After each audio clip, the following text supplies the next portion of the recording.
नमस्कार दोस्तों, मैं धर्मपाल। आज मैं शुरू करता हूँ यम लक्ष्मीकांत पोल्टी। इससे पहले हम राष्ट्रपति, प्रधानमंत्री, संसद इसे पढ़ चुके हैं, लेकिन आज हम शुरू से शुरू करते हैं। चैप्टर 1, ऐतिहासिक पृष्ठभूमि, हिस्टोरिकल बैकग्राउंड। भारत में ब्रिटिश 1600 ईस्वी में ईस्ट इंडिया कंपनी के रूप में व्यापार करने आए महारानी एलिजाबेथ प्रथम के चार्टर द्वारा उन्हें भारत में व्यापार करने की विस्तृत अधिकार प्राप्त थे। कंपनी, जिसके कार्य अभी तक सिर्फ व्यापारिक कार्यों तक ही सीमित थे, ने सन 1765 में बंगाल, बिहार और उड़ीसा के दीवानी अर्थात राजस्व एवं दीवानी न्याय के अधिकार प्राप्त कर लिए। इसके तहत भारत में उसके क्षेत्रीय शक्ति बनने की प्रक्रिया प्रारंभ हुई। 1858 में सिपाही विद्रोह के परिणामस्वरूप ब्रिटिश ताज ने भारत के शासन का उत्तरदायित्व प्रत्यक्षतः अपने हाथों में ले लिया। यह शासन 15 अगस्त 1947 में भारत की स्वतंत्रता प्राप्ति तक अनवरत रूप से जारी रहा। स्वतंत्रता मिलने के साथ ही भारत में एक संविधान की आवश्यकता महसूस हुई। 1934 में एम.एन. राय भारत में साम्यवाद आंदोलन के प्रणेता के दिए गए सुझाव को अमल में लाने के उद्देश्य से 1946 में एक संविधान सभा का गठन किया गया और 26 जनवरी 1950 को संविधान अस्तित्व में आया।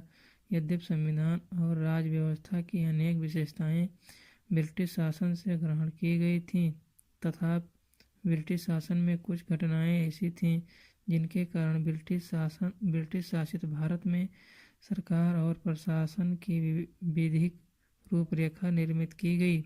इन पर घटनाओं ने हमारे संविधान और राजतंत्र पर गहरा प्रभाव छोड़ा।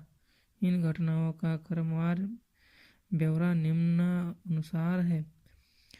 कंपनी का शासन 1773 से 1858 तक। 1773 का रेगुलेटिंग एक्ट। इस अधिनियम का अत्यधिक संवैधानिक महत्व यथा भारत में ईस्ट इंडिया कंपनी के कार्यों को नियमित और नियंत्रित करने की दिशा में ब्रिटिश सरकार द्वारा उठाया गया एक पहला कदम था। इसके द्वारा पहली बार कंपनी के प्रशासनिक और राजनैतिक कार्यों को मान्यता मिली एवं इसके द्वारा भारत में केंद्रीय प्रशासन की नींव रखी गई। अधिनियम की विशेषताएं। इस अधिनियम द्वारा बंगाल के गवर्नर को बंगाल का गवर्नर जनरल पद नाम दिया गया एवं इसकी सहायता के लिए एक 4 सदस्यीय कार्यकारी परिषद का गठन किया गया। उल्लेखनीय है कि ऐसा पहले गवर्नर लॉर्ड वारेन हेस्टिंग्स थे। 1773 का रेगुलेटिंग एक्ट के द्वारा मद्रास एवं बम्बई के गवर्नर बंगाल के गवर्नर जनरल के अधीन हो गए, जबकि पहले सभी प्रेसिडेंसियों के गवर्नर एक दूसरे अलग थे।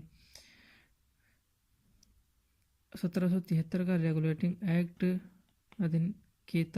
के अंतर्गत कलकत्ता में 1774 में एक उच्चतम न्यायालय की स्थापना की गई, जिसमें मुख्य न्यायाधीश और 3 अन्य न्यायाधीश थे। इसके तहत कंपनी के कर्मचारियों को निजी व्यापार करने और भारतीय लोगों से उपहार व रिश्वत लेना प्रतिबंध कर दिया गया। इस अधिनियम के द्वारा रेगुलेटिंग एक्ट 1773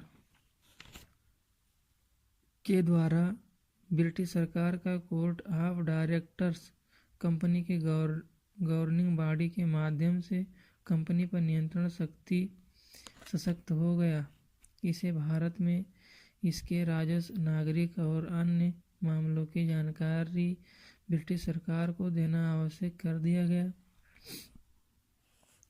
1784 का पिट्स इंडिया रेगुलेटिंग एक्ट 1773 की कमियों को दूर करने के लिए ब्रिटिश संसद ने एक संशोधित अधिनियम 1781 में पारित किया, जिसे एक्ट ऑफ सेटलमेंट के नाम से भी जाना जाता है। इसके बाद एक अन्य महत्वपूर्ण अधिनियम पिट्स इंडिया एक्ट 1784 में अस्तित्व में आया। पिट्स इंडिया एक्ट 1784 की विशेषताएं। पिट्स इंडिया एक्ट 1784 ने कंपनी के राजनीतिक और वाणिज्यिक कार्यों को पृथक कर दिया। पिट्स इंडिया एक्ट 1784 ने निदेशक मंडल को कंपनी के व्यापारिक मामलों के अधीक्षण की अनुमति तो दे दी, लेकिन राजनीतिक मामलों के प्रबंधन के लिए नियंत्रण बोर्ड ऑफ कंट्रोल नाम से एक नए निकाय का गठन कर दिया। इस प्रकार द्वैध शासन की व्यवस्था का शुभारंभ किया गया।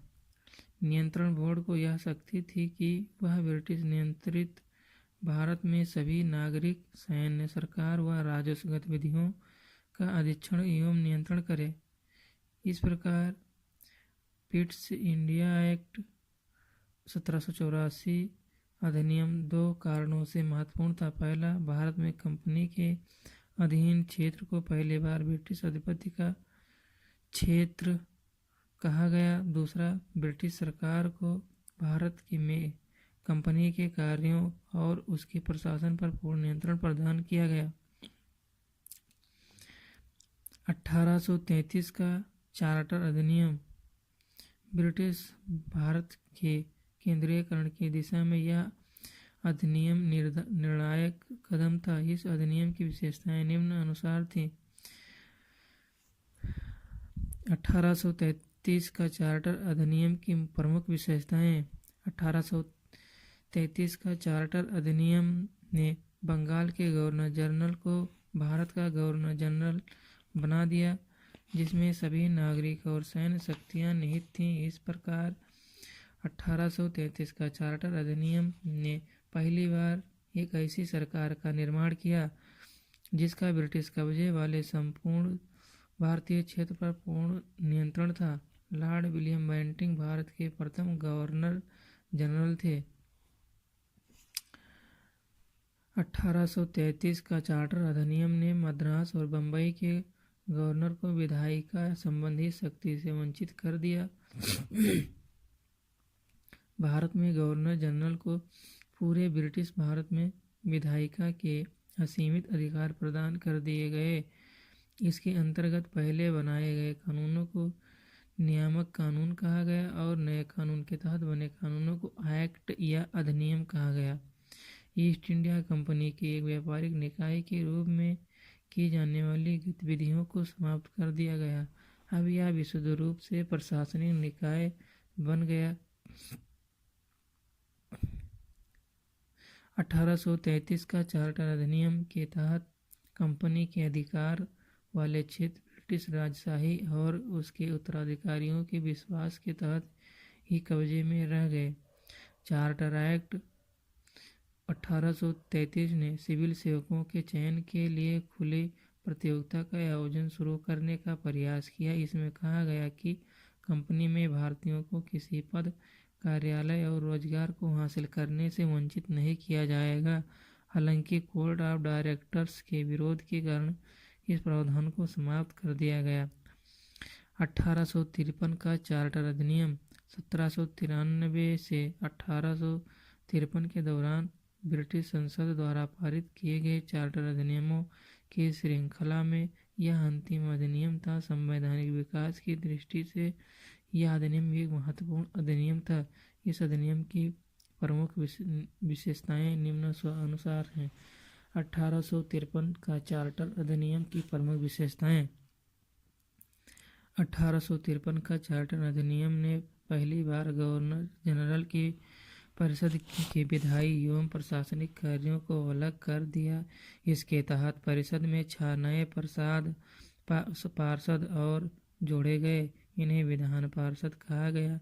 दूसरे शब्दों में इसने गवर्नर जनरल के लिए नई विधान परिषद का गठन किया, जिसे भारतीय विधान परिषद कहा गया। परिषद की एक शाखा ने छोटी संसद की तरह कार्य किया। इसमें वही प्रक्रिया अपनाई गई जो ब्रिटिश संसद में अपनाई जाती थी।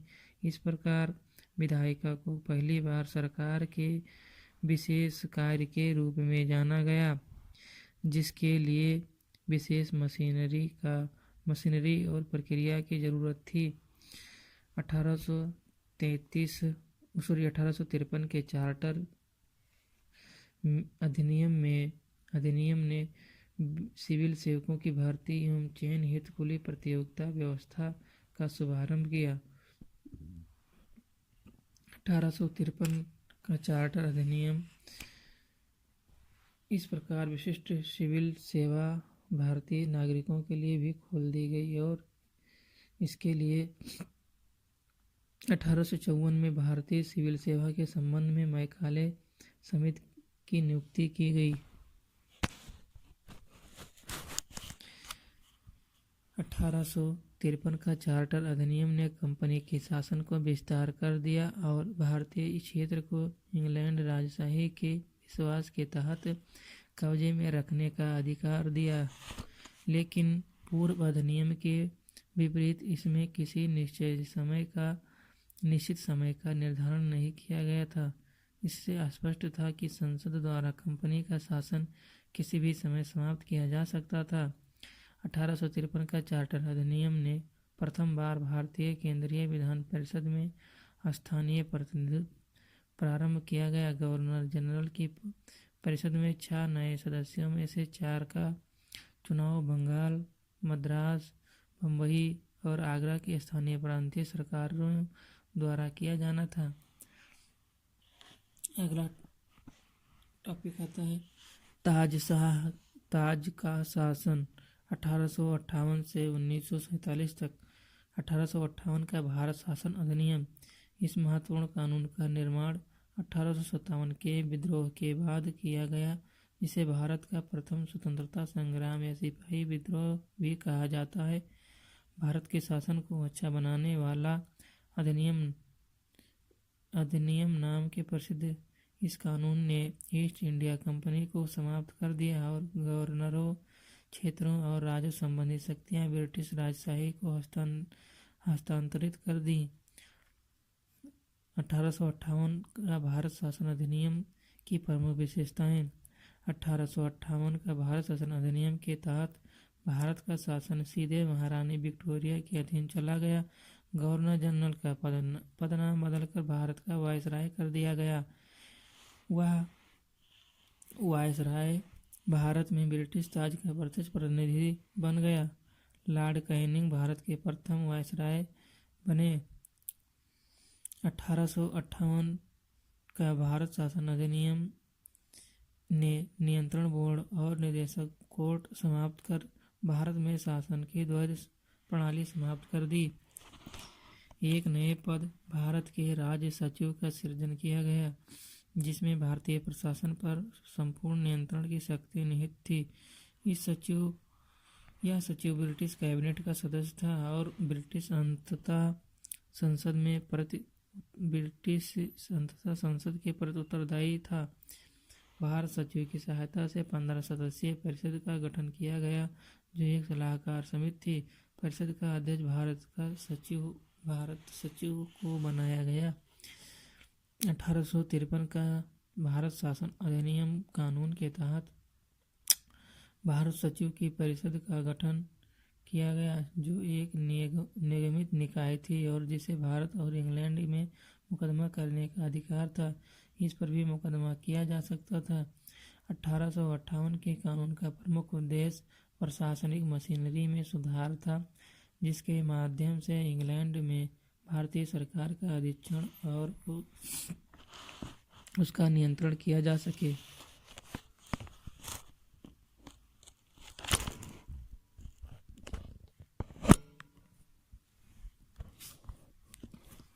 अगला है 1861 और 1862 92 और 1909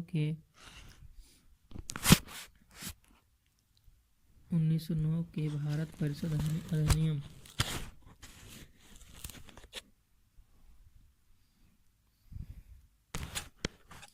1857 की महान क्रांति के बाद ब्रिटिश सरकार ने महसूस किया कि भारत में शासन चलाने के लिए भारतीयों का सहयोग लेना आवश्यक है।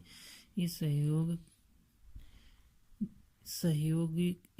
नीति के तहत ब्रिटिश ने 1861 और 1892 और 1909 में 3 नए अधिनियम पारित किए। 1861 का भारत परिषद अधिनियम भारतीय संवैधानिक और राजनीतिक इतिहास में एक महत्वपूर्ण अधिनियम था। 1861 के भारत परिषद अधिनियम की विशेषताएं: इसके द्वारा कानून बनाने की प्रक्रिया में भारतीय प्रतिनिधियों को शामिल करने की शुरुआत हुई। इस प्रकार वायसराय कुछ भारतीयों को विस्तारित परिषद में गैर सरकारी सदस्यों के रूप में नामांकित कर सकता था। 1862 में लॉर्ड कैनिंग ने 3 भारतीयों, बनारस के राजा, पटियाला के महाराजा और सर दिनकर राव को विधान परिषद में मनोनीत किया। इस अधिनियम ने 1861 के भारत परिषद अधिनियम ने मद्रास और मुंबई प्रेसिडेंसियों को विधायी शक्तियां पुनः देकर विकेंद्रीकरण की प्रक्रिया शुरुआत की। इस प्रकार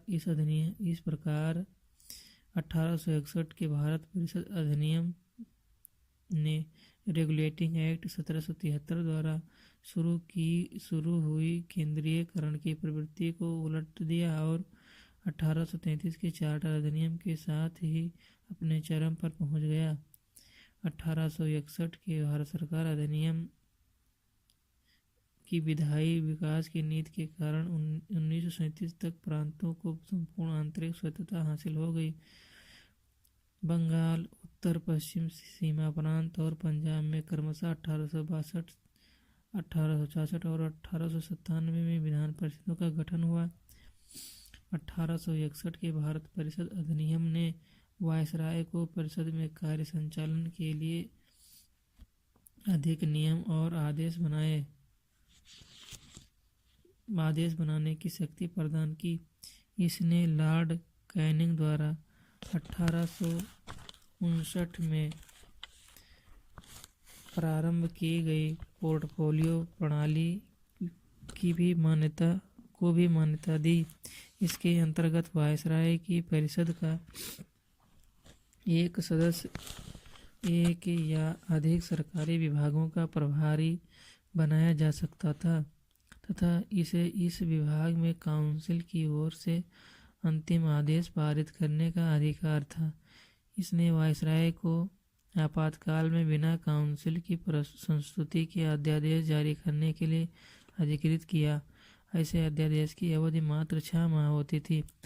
1892 के अधिनियम की विशेषताएं: 1892 अधिनियम के माध्यम से केंद्रीय और प्रांतीय विधान परिषदों में अतिरिक्त गैर सरकारी सदस्यों की संख्या बढ़ाई गई। हालांकि बहुत सरकारी सदस्यों का ही रहता था। इसने विधान परिषदों के कार्यों में वृद्धि कर उन्हें बजट पर बहस करने का और कार्यपालिका के प्रश्नों का उत्तर देने के लिए अधिकृत किया। इसमें केंद्रीय विधान परिषद और बंगाल चैम्बर्स ऑफ कॉमर्स में गैर सरकारी सदस्यों के नामांकन के लिए वायसराय की शक्तियों का प्रावधान था।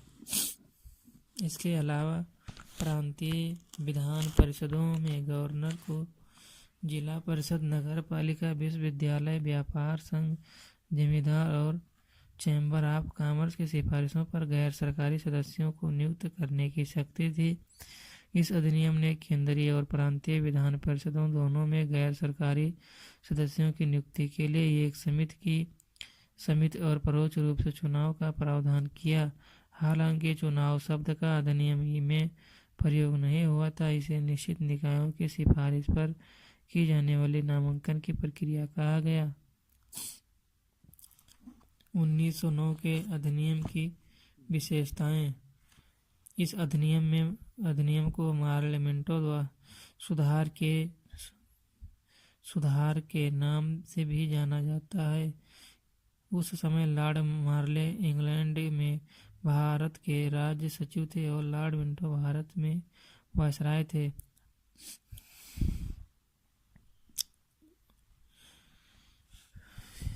1909 के अधिनियम ने केंद्रीय और प्रांतीय विधान परिषदों के आकार में काफ़ी वृद्धि की। केंद्रीय परिषद में इनकी संख्या 16 से 60 हो गई। प्रांतीय विधान परिषदों में इनकी संख्या एक समान नहीं थी। 1909 के अधिनियम ने केंद्रीय परिषद में सरकारी बहुमत को बनाए रखा, लेकिन प्रांतीय परिषदों में गैर सरकारी सदस्यों की बहुमत की अनुमति थी। 1909 के अधिनियम ने दोनों स्तरों पर विधान परिषदों की चर्चा कार्यों का दायरा बढ़ाया। उदाहरण के तौर पे अनुपूरक प्रश्न पूछना, बजट पर संकल्प रखना आदि। 1909 के अधिनियम के अंतर्गत पहली बार किसी भारतीय को वायसराय और गवर्नर की कार्य परिषद के साथ एसोसिएशन बनाने का प्रावधान किया गया। सत्येंद्र प्रसाद सिन्हा वायसराय की कार्यपालिका परिषद के प्रथम भारतीय सदस्य बने। उन्हें विधि सदस्य बनाया गया था। 1909 के अधिनियम ने पृथक निर्वाचन के आधार पर मुस्लिमों के लिए सांप्रदायिक प्रतिनिधित्व का प्रावधान किया।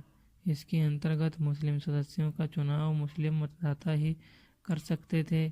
इस प्रकार इस अधिनियम ने सांप्रदायिकता को वैधानिकता प्रदान की और लॉर्ड मिंटो को सांप्रदायिक निर्वाचन के जनक के रूप में जाना गया। 1909 के अधिनियम ने presidency corporation, chambers of commerce, विश्वविद्यालय और जमींदारों के लिए अलग प्रतिनिधित्व का प्रावधान भी किया। भारत शासन अधिनियम 1919। 20 अगस्त 1917 को ब्रिटिश सरकार ने पहली बार घोषित किया कि उनका उद्देश्य भारत में क्रमिक रूप से उत्तरदायी सरकार की स्थापना करना था। क्रमिक रूप से 1919 में भारत शासन अधिनियम बनाया गया, जो 1921 से लागू हुआ। इस कानून को मॉन्टेग चेम्सफोर्ड सुधार भी कहा जाता है। मॉन्टेग भारत के राज्य सचिव थे, जबकि चेम्सफोर्ड भारत के वायसराय थे। भारत शासन अधिनियम 1919 की विशेषताएं। प्रथम, केंद्रीय और प्रांतीय विषयों की सूची की पहचान कर एवं उन्हें पृथक कर राज्यों पर केंद्रीय नियंत्रण कम किया गया। केंद्रीय और प्रांतीय विधान परिषदों को अपनी सूचियों के विषयों पर विधान बनाने का अधिकार प्रदान किया गया, लेकिन सरकार का ढांचा केंद्रीय और एकात्मक ही बना रहा। भारत शासन अधिनियम 1919 ने प्रांतीय विषयों को पुनः 2 भागों में विभक्त किया। हस्तांतरित और आरक्षित। हस्तांतरित विषयों पर गवर्नर का शासन होता था और इस कार्य में वह उन मंत्रियों की सहायता लेता था जो विधान परिषद के प्रति उत्तरदायी थे। दूसरी ओर आरक्षित विषयों पर गवर्नर कार्यपालिका परिषद की सहायता से शासन करता था।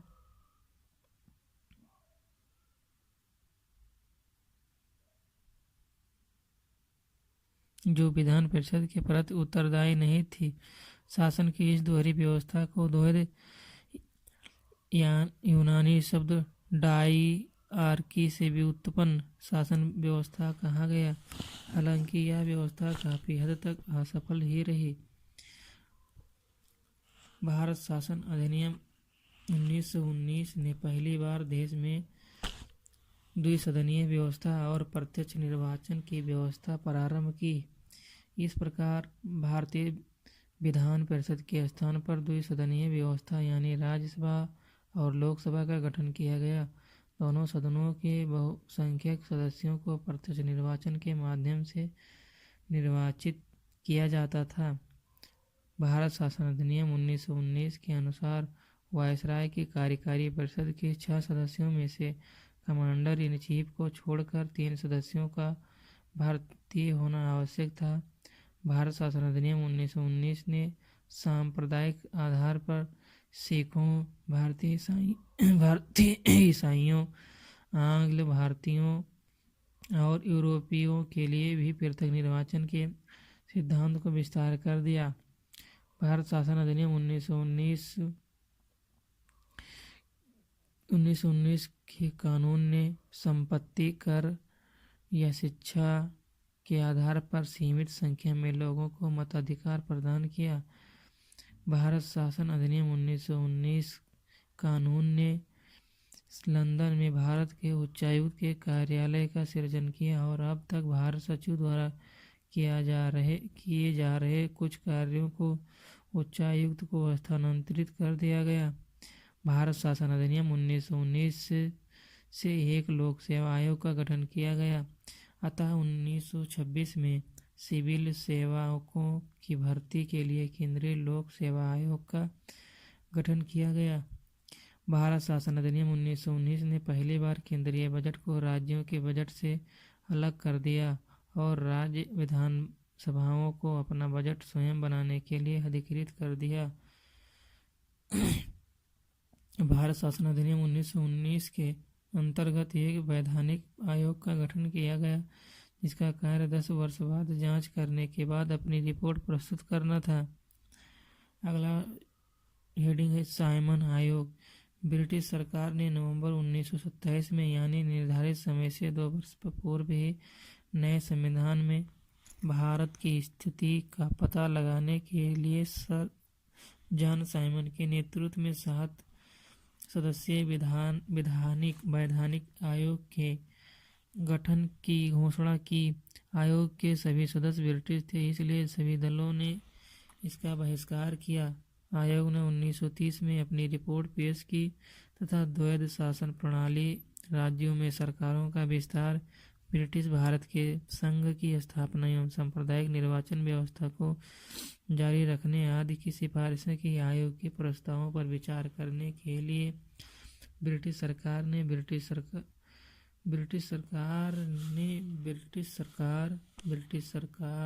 ब्रिटिश भारत और भारतीय रियासतों के प्रतिनिधियों के साथ 3 गोलमेज सम्मेलन के लिए इन सम्मेलनों में हुई चर्चा के आधार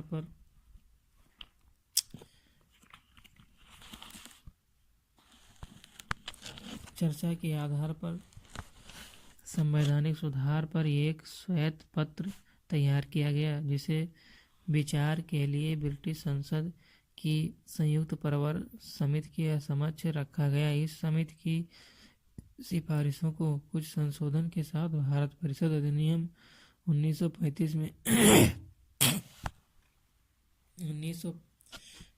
में शामिल कर दिया गया। सांप्रदायिक अवार्ड। ब्रिटिश प्रधानमंत्री रैमजे मैकडोनाल्ड ने 17 अगस्त 1932 में अल्पसंख्यकों के प्रतिनिधित्व पर एक योजना की घोषणा की। इसे कम्युनल अवार्ड या सांप्रदायिक अवार्ड के नाम से जाना गया। अवार्ड ने न सिर्फ मुसलमानों, सिख, ईसाई, यूरोपियनों और आंग्ल भारतीयों के लिए अलग निर्वाचन व्यवस्था का विस्तार किया, बल्कि इसे दलितों के लिए भी विस्तार कर दिया गया। दलितों के लिए अलग निर्वाचन व्यवस्था से गांधी बहुत व्यथित हुए और उन्होंने अवार्ड में संशोधन के लिए पूना की यरवदा जेल में अनशन प्रारंभ कर दिया। अंततः कांग्रेस नेताओं और दलित नेताओं के बीच एक समझौता हुआ, जिसे पूना समझौता के नाम से जाना गया। इसमें संयुक्त हिंदू निर्वाचन व्यवस्था को बनाए रखा गया और दलितों के लिए स्थान भी आरक्षित कर दिया गया। भारत शासन अधिनियम 1935। यह अधिनियम भारत में पूर्ण उत्तरदायित्व सरकार के गठन में एक मील का पत्थर साबित हुआ। यह एक लंबा और विस्तृत दस्तावेज था, जिसमें 321 धाराएं और 10 अनुसूचियां थीं। अधिनियम की विशेषताएं। भारत शासन अधिनियम 1935 ने अखिल भारतीय संघ की स्थापना की, जिसमें राज्य और रियासतों को एक इकाई की तरह माना गया। अधिनियम ने केंद्र और इकाइयों के बीच 3 सूचियां, संघ सूची जिसमें 59 विषय, राज्य सूची जिसमें 54 विषय और समवर्ती सूची दोनों के लिए 36 विषय के आधार पर शक्तियों का बंटवारा कर दिया गया। अवशिष्ट शक्तियां वायसराय को दे दी गई। हालांकि यह संघीय व्यवस्था कभी अस्तित्व में नहीं आई क्योंकि देशी रियासतों ने इसमें शामिल होने से इनकार कर दिया। भारत शासन अधिनियम 1935 ने प्रांतों में द्वैध शासन व्यवस्था समाप्त कर दी तथा प्रांतीय स्वायत्तता का शुभारंभ किया। राज्यों को अपने दायरे में रहकर स्वायत्त तरीके से 3 पृथक क्षेत्रों में शासन का अधिकार दिया गया। इसके अतिरिक्त अधिनियम ने राज्यों में उत्तरदायी सरकार की स्थापना की, यानी गवर्नर को राज्य विधान परिषदों के लिए उत्तरदायी मंत्रियों की सलाह पर काम करना आवश्यक था। यह व्यवस्था 1937 में शुरू की गई और 1939 में इसे समाप्त कर दिया गया। भारत शासन अधिनियम 1935 ने केंद्र में द्वैध शासन प्रणाली का शुभारंभ किया। परिणामतः संघीय विषयों को स्थानांतरित और आरक्षित विषयों में विभक्त करना पड़ा। हालांकि यह प्रावधान कभी लागू नहीं हो सका। भारत शासन अधिनियम 1935 ने 11 राज्यों में से 6 में द्विसदनीय व्यवस्था प्रारंभ की गई। इस प्रकार बंगाल, बम्बई, मद्रास, बिहार, संयुक्त प्रांत और असम में द्विसदनीय विधान परिषद और विधानसभा बन गई। हालांकि इन पर कई प्रकार के प्रतिबंध थे।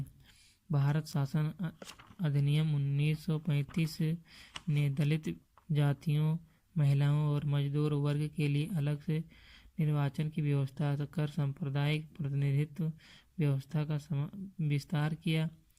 भारत शासन अधिनियम 1935 ने भारत शासन अधिनियम 1858 द्वारा स्थापित भारत परिषद को समाप्त कर दिया। इंग्लैंड में भारत सचिव को सलाहकारों की टीम मिल गई।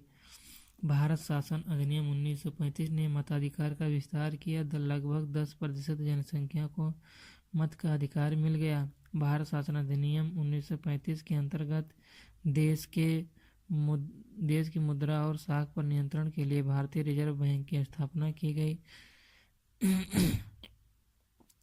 भारत शासन अधिनियम 1935 ने न केवल संघीय लोक सेवा आयोग की स्थापना की बल्कि प्रांतीय लोक सेवा आयोग और 2 या 2 से अधिक राज्यों के लिए संयुक्त सेवा आयोग की स्थापना भी की।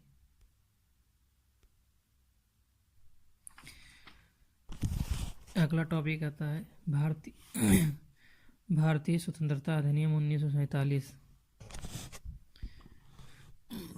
20 फरवरी 1947 को ब्रिटिश प्रधानमंत्री क्लीमेंट एटली ने घोषणा की कि 30 जून 1947 को भारत में ब्रिटिश शासन समाप्त हो जाएगा। इसके बाद सत्ता उत्तरदायी भारतीय हाथों में सौंप दी जाएगी। इस घोषणा पर मुस्लिम लीग ने आंदोलन किया और भारत के विभाजन की बात कही। 3 जून 1947 को ब्रिटिश सरकार ने फिर स्पष्ट किया कि 1946 में गठित संविधान सभा द्वारा बनाया गया संविधान उन क्षेत्रों में लागू नहीं होगा जो इसे स्वीकार नहीं करेंगे। उसी दिन 3 जून 1947 को वायसराय लॉर्ड माउंटबेटन ने विभाजन की योजना पेश की, जिसे माउंटबेटन योजना कहा गया। इस योजना को कांग्रेस और मुस्लिम लीग ने स्वीकार कर लिया। इस प्रकार भारतीय स्वतंत्रता अधिनियम 1947 बनाकर उसे लागू कर दिया गया। भारतीय स्वतंत्रता अधिनियम 1947 की विशेषताएं।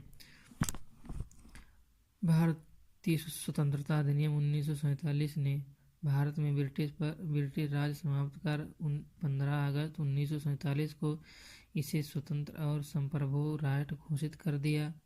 भारत स्वतंत्रता अधिनियम 1947 ने भारत का विभाजन कर 2 स्वतंत्र डोमिनियनों संप्रभु राष्ट्र भारत और पाकिस्तान का सृजन किया, जिन्हें ब्रिटिश राष्ट्रमंडल से अलग होने की स्वतंत्रता थी। भारत स्वतंत्रता अधिनियम 1947 ने वायसराय का पद समाप्त कर दिया और उसके स्थान पर दोनों डोमिनियन राज्यों में गवर्नर जनरल पद का सृजन किया, जिसकी नियुक्ति नए राष्ट्रों के कैबिनेट की सिफारिश पर ब्रिटेन के ताज को करनी थी। इन पर ब्रिटेन की सरकार का कोई नियंत्रण नहीं होना था। भारतीय स्वतंत्रता अधिनियम 1947 ने दोनों डोमिनियन राज्यों विधान सभाओं को अपने देशों का संविधान बनाने और उसके लिए किसी भी देश के संविधान को अपनाने की शक्ति दी। सभाओं को यह भी शक्ति थी कि वह किसी भी ब्रिटिश कानून को समाप्त करने के लिए कानून बना सकती हैं, यहाँ तक कि उन्हें स्वतंत्रता अधिनियम को भी निरस्त करने का अधिकार था। इसने भारतीय स्वतंत्रता अधिनियम 1947 ने दोनों डोमिनियन राज्यों की संविधान सभाओं को यह शक्ति प्रदान की कि वह नए संविधान का निर्माण एवं कार्यान्वित होने तक अपने अपने संबंधित क्षेत्रों के लिए विधानसभा बना सकते हैं।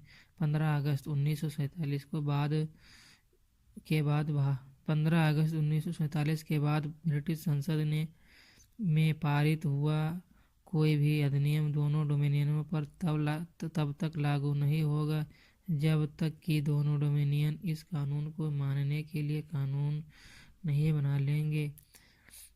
भारतीय स्वतंत्रता अधिनियम 1947 कानून ने ब्रिटेन में भारत सचिव का पद समाप्त कर दिया। इसकी सभी शक्तियां राष्ट्रमंडल मामलों के राज्य सचिव को स्थानांतरित कर दी गई। भारत स्वतंत्रता अधिनियम 1947 ने 15 अगस्त 1947 से भारतीय रियासतों पर ब्रिटिश संप्रभुता की समाप्ति की घोषणा की। इसके साथ ही आदिवासी क्षेत्र समझौता संबंधों पर भी ब्रिटिश हस्तक्षेप समाप्त हो गया। भारतीय स्वतंत्रता अधिनियम 1947 ने भारतीय रियासतों को यह स्वतंत्रता दी कि वह चाहे तो भारत डोमिनियन या पाकिस्तान डोमिनियन के साथ मिल सकती हैं या स्वतंत्र रह सकती हैं। भारत स्वतंत्रता अधिनियम 1947 ने नया संविधान बनने तक प्रत्येक डोमिनियन में शासन संचालन करने एवं भारत शासन अधिनियम 1935 के तहत उनकी प्रांतीय सभाओं में सरकार चलाने की व्यवस्था की। हालांकि दोनों डोमिनियन राज्यों को इस कानून में सुधार करने का अधिकार था। भारत स्वतंत्रता अधिनियम 1947 ने ब्रिटिश शासन को विधेयकों पर मताधिकार और उन्हें स्वीकृत करने के अधिकार से वंचित कर दिया, लेकिन ब्रिटिश शासक के नाम पर गवर्नर जनरल को किसी भी विधेयक को स्वीकार करने का अधिकार प्राप्त था।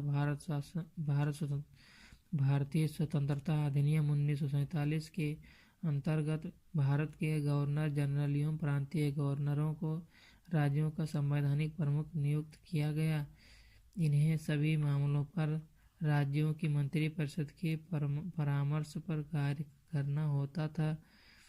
भारतीय स्वतंत्रता अधिनियम 1947 ने शाही उपाधि से भारत का सम्राट शब्द समाप्त कर दिया। भारतीय स्वतंत्रता अधिनियम 1947 ने भारत के राज्य सचिव द्वारा सिविल सेवा में नियुक्तियां करने और पदों में आरक्षण करने की प्रणाली समाप्त कर दी। 15 अगस्त 1947 से पूर्व के सिविल सेवा कर्मचारियों को वही सुविधाएं मिलती रही जो उन्हें पहले से प्राप्त थी। 14-15 अगस्त 1947 के मध्य रात्रि को भारत में ब्रिटिश शासन का अंत हो गया और समस्त शक्तियां दो नए स्वतंत्र डोमिनियनों भारत और पाकिस्तान को स्थानांतरित कर दी गई। लॉर्ड माउंटबेटन नए डोमिनियन भारत के प्रथम गवर्नर जनरल बने। उन्होंने जवाहरलाल नेहरू को भारत के पहले प्रधानमंत्री के रूप में शपथ दिलाई। 1946 में बनी संविधान सभा को स्वतंत्र भारतीय डोमिनियन की संसद के रूप में स्वीकार कर लिया गया। इस प्रकार से हमारा चैप्टर 1 ऐतिहासिक पृष्ठभूमि समाप्त होता है। इसमें कुछ अतिरिक्त जानकारी तालिका 1.1 और 1.2 में दिए गए पढ़ लेते हैं। अंतरिम सरकार 1946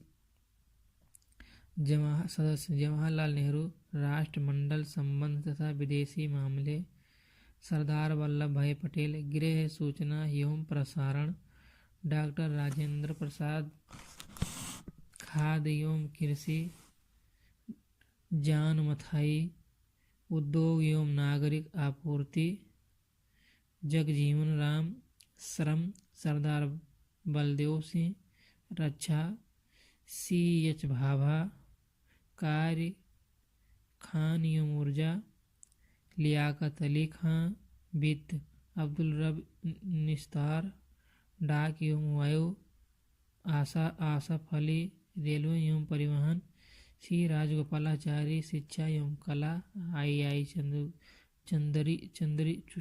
चुंदरीगढ़, वाणिज्य गजनफर अली खान, स्वास्थ्य जोगेंद्र नाथ मंडल, विधि नोट अंतरिम सरकार के सदस्य वायसराय की कार्यकारी परिषद के सदस्य थे। वायसराय परिषद का प्रमुख बना रहा, लेकिन जवाहरलाल नेहरू को परिषद का उपाध्यक्ष बनाया गया।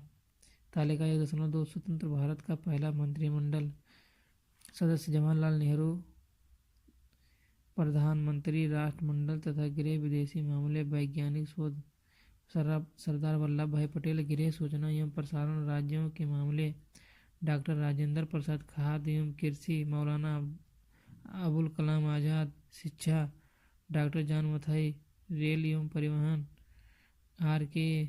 षणमुगम शेट्टी, वित्त डॉक्टर B.R. अम्बेडकर, विधि जगजीवन राम, श्रम सरदार बलदेव सिंह, रक्षा राजकुमारी अमृता कौर, स्वास्थ्य C.H. भाभा, वाणिज्य रवि अहमद किदवई, संचार डॉक्टर श्यामा प्रसाद मुखर्जी, उद्योग एवं आपूर्ति B.N. गाडगिल, कार्य खान एवं ऊर्जा। अगला चैप्टर हमारा संविधान का निर्माण, मेकिंग ऑफ द कॉन्स्टिट्यूशन। संविधान सभा की मांग। भारत में संविधान सभा के गठन का विचार वर्ष 1934 में पहली बार एम.एन. राय ने रखा। राय भारत में वामपंथी आंदोलन के प्रमुख नेता थे। 1935 में भारतीय राष्ट्रीय कांग्रेस ने पहली बार भारत के संविधान के निर्माण के लिए आधिकारिक रूप से संविधान सभा के गठन की मांग की। 1938 में भारतीय राष्ट्रीय कांग्रेस की ओर से पंडित जवाहरलाल नेहरू ने घोषणा की कि स्वतंत्र भारत के संविधान का निर्माण वयस्क मताधिकार के आधार पर चुनी हुई संविधान सभा द्वारा किया जाएगा और इसमें कोई बाहरी हस्तक्षेप नहीं होगा। नेहरू की इस मांग को अंततः ब्रिटिश सरकार ने सैद्धांतिक रूप से स्वीकार कर लिया। इसे सन 1940 के अगस्त प्रस्ताव के नाम से जाना जाता है। सन 1942 में ब्रिटिश सरकार के कैबिनेट मंत्री सर स्टैफोर्ड क्रिप्स ब्रिटिश मंत्रिमंडल के एक सदस्य एक स्वतंत्र संविधान के निर्माण के लिए ब्रिटिश सरकार के एक प्रारूप प्रस्ताव के साथ भारत आए। इस संविधान को द्वितीय विश्व युद्ध के बाद अपनाया जाना था। क्रिप्स प्रस्ताव को मुस्लिम लीग ने अस्वीकार कर दिया। मुस्लिम लीग की मांग थी कि भारत को 2 स्वायत्त हिस्सों में बांट दिया जाए, जिनकी अपनी अपनी संविधान सभाएं हों। अंततः भारत में एक कैबिनेट मिशन को भेजा गया। इस मिशन ने 2 संविधान सभाओं की मांग को ठुकरा दिया, लेकिन इसने ऐसी संविधान सभा के निर्माण की योजना सामने रखी जिसने मुस्लिम लीग को काफ़ी हद तक संतुष्ट कर दिया। संविधान सभा का गठन। कैबिनेट मिशन योजना द्वारा सुझाए गए प्रस्तावों के तहत नवंबर 1946 में संविधान सभा का गठन हुआ।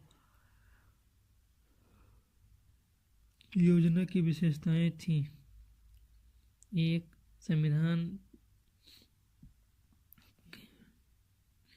संविधान सभा की कुल सदस्य संख्या 389 होनी थी। इनमें से 296 सीटें ब्रिटिश भारत और 93 सीटें देशी रियासतों को आवंटित की जानी थी। ब्रिटिश भारत को आवंटित की गई 296 सीटों में 292 सदस्यों के चयन 11 गवर्नरों के प्रांतों और 4 का चयन मुख्य आयुक्तों के प्रांतों प्रत्येक में से एक से किया जाना था। हर प्रांत व देशी रियासतों अथवा छोटे राज्यों के मामले राज्यों के समूह को उनकी संख्या के अनुपात में सीटें आवंटित की जानी थी। मोटे तौर पर कहा जाए तो कि प्रत्येक 10 लाख लोगों पर एक सीट आवंटित की जानी थी। प्रत्येक ब्रिटिश प्रांत को आवंटित की गई सीटों का निर्धारण 3 प्रमुख समुदायों के बीच उनकी जनसंख्या के अनुपात में किया जाना था। ये 3 समुदाय थे: मुस्लिम, सिख व सामान्य। मुस्लिम और सिख को छोड़कर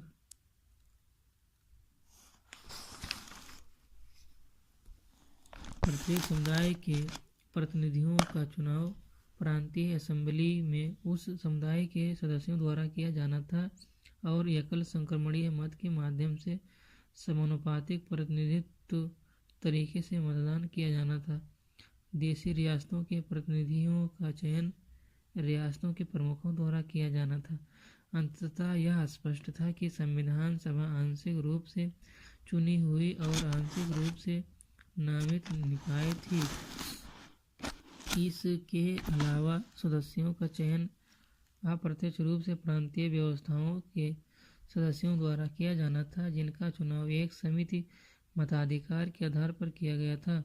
संविधान सभा के लिए चुनाव जुलाई-अगस्त 1946 में हुआ।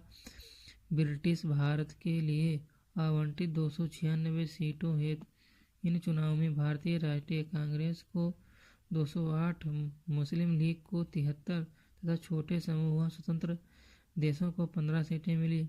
हालांकि देशी रियासतों को आवंटित की गई 93 सीटें भर नहीं पाई क्योंकि उन्होंने खुद को संविधान सभा से अलग रखने का निर्णय लिया। यद्यपि संविधान सभा का चुनाव भारत के वयस्क मतदाताओं द्वारा प्रत्यक्ष रूप से नहीं हुआ, तथापि इसमें प्रत्येक समुदाय हिंदू, मुस्लिम, सिख, पारसी, आंग्ल, भारतीय ईसाई, अनुसूचित जनजाति के प्रतिनिधियों को जगह मिली। इनमें महिलाएं भी शामिल थीं। महात्मा गांधी के अपवाद को छोड़ दें तो सभी को उस समय भारत की सभी बड़ी हस्तियां शामिल थीं। संविधान सभा की कार्य प्रणाली। संविधान सभा की पहली बैठक 9 दिसंबर 1946 को हुई। मुस्लिम लीग ने बैठक का बहिष्कार किया और अलग पाकिस्तान की मांग पर बल दिया। इसलिए बैठक में केवल 211 सदस्यों ने हिस्सा लिया। फ्रांस की तरह इस सभा के सबसे वरिष्ठ सदस्य डॉक्टर सच्चिदानंद सिन्हा को सभा का अस्थायी अध्यक्ष चुना गया। बाद में डॉक्टर राजेंद्र प्रसाद संविधान सभा के अध्यक्ष निर्वाचित हुए। उसी प्रकार doctor EHC Mukherjee, BT Krishnamachari सभा के उपाध्यक्ष निर्वाचित हुए। दूसरे शब्दों में संविधान सभा के 2 उपाध्यक्ष थे। उद्देश्य प्रस्ताव। 13 दिसंबर 1946 को पंडित नेहरू ने सभा में ऐतिहासिक उद्देश्य प्रस्ताव पेश किया। इसमें संवैधानिक संरचना के ढांचे एवं दर्शन की झलक थी। इसमें कहा गया, यह संविधान सभा भारत को एक स्वतंत्र संप्रभु गणराज्य घोषित करती है तथा अपने भविष्य के प्रशासन को चलाने के लिए एक संविधान के निर्माण की घोषणा करती है। ब्रिटिश भारत में शामिल सभी क्षेत्र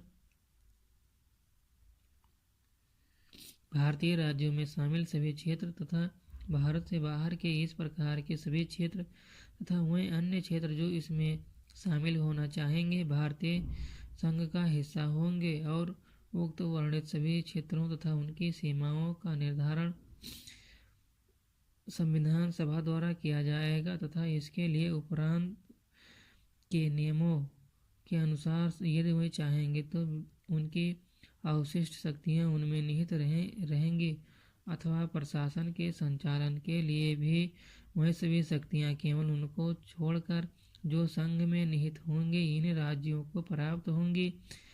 संप्रभु स्वतंत्र भारत की सभी शक्तियां एवं प्राधिकार इसके अभिन्न अंग तथा सरकार के अंग सभी का स्रोत भारत की जनता होगी।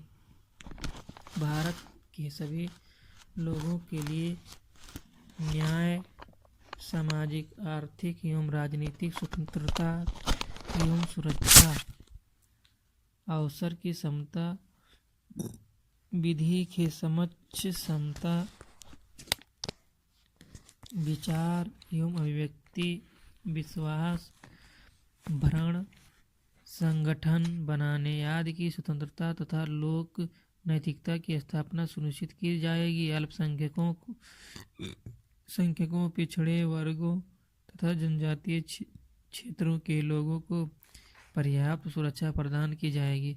संघ की एकता को अक्षुण्ण बनाए रखा जाएगा तथा इसके भू क्षेत्र, समुद्र एवं वायु क्षेत्र को सभ्य देश के न्याय एवं विधि के अनुरूप सुरक्षा प्रदान की जाएगी और इस प्राचीन भूमि को विश्व में उसका अधिकार एवं उचित स्थान दिलाया जाएगा तथा विश्व शांति एवं मानव कल्याण को बढ़ावा देने के निमित्त इसके योगदान को सुनिश्चित किया जाएगा।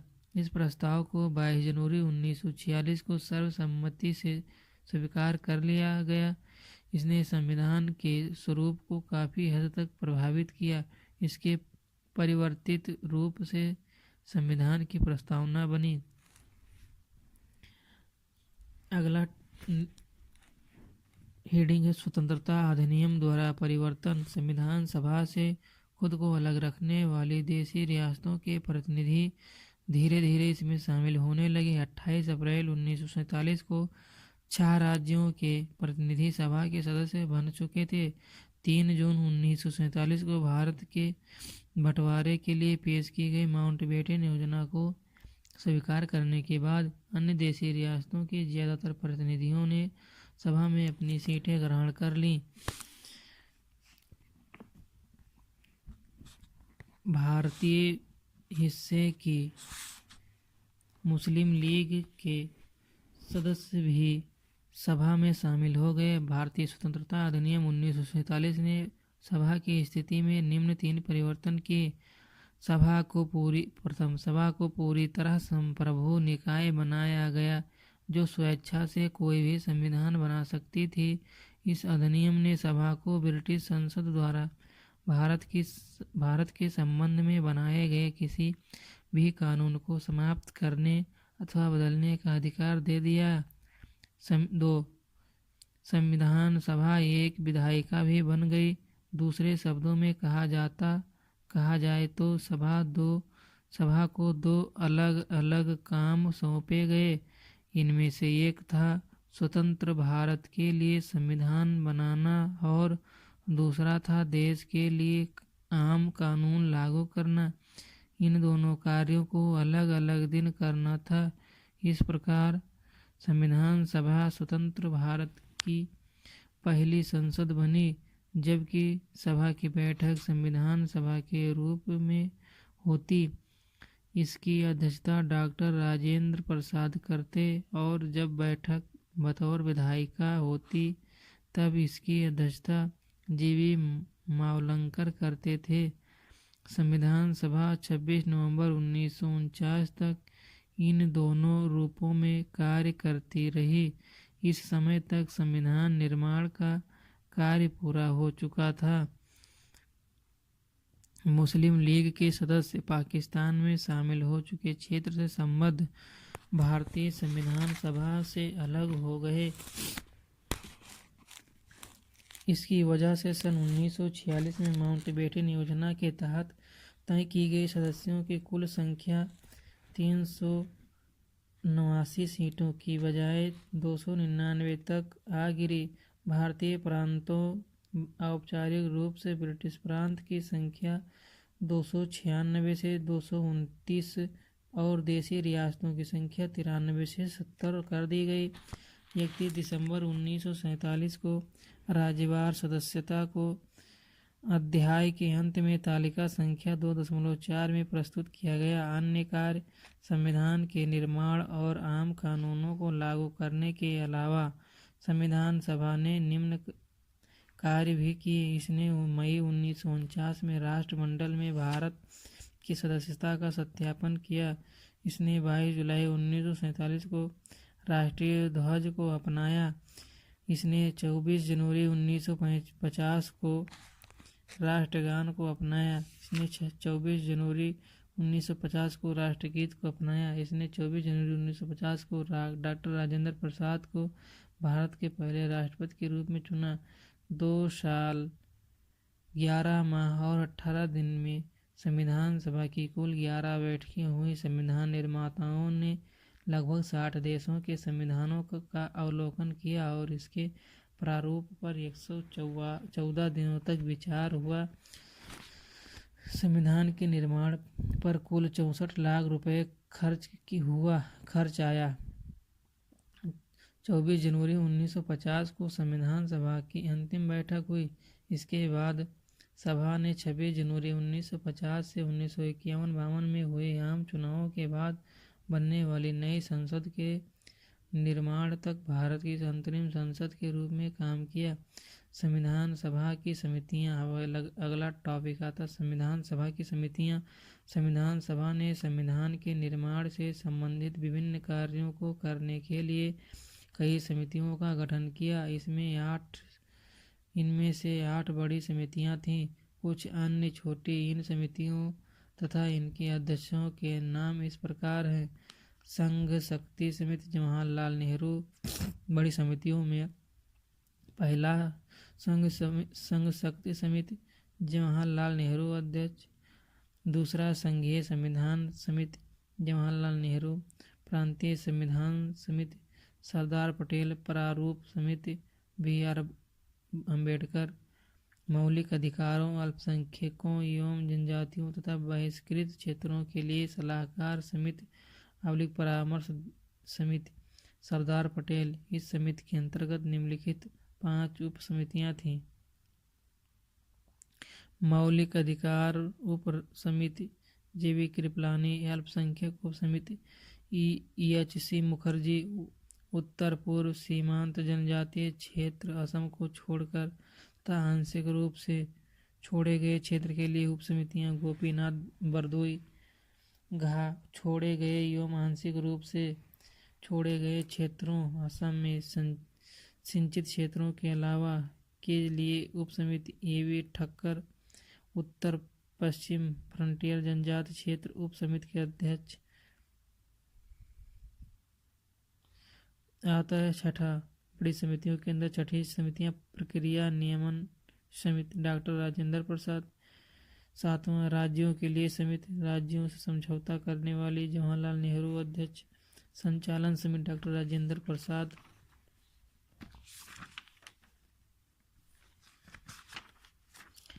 छोटी समितियां वित्त एवं कर्मचारी स्टाफ समिति डॉक्टर राजेंद्र प्रसाद। प्रत्यायक क्रेडेंशियल समिति आनंद कृष्णा स्वामी अय्यर। 3 सदन समिति B पट्टाभी सीतारामैया। 4था कार्य संचालन समिति डॉक्टर KM मुंशी। राष्ट्रध्वज संबंधी तदर्थ समिति डॉक्टर राजेंद्र प्रसाद। संविधान सभा के कार्यों के लिए समिति GB मावलंकर। सर्वोच्च न्यायालय के लिए तदर्थ समिति S वरदाचारी, जो कि सभा के सदस्य नहीं थे।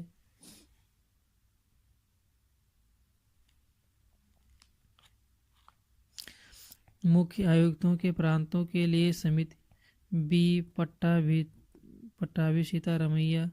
संघीय संविधान के वित्तीय प्रावधानों संबंधी समिति नलिनी रंजन सरकार, जो कि सभा के सदस्य नहीं थे।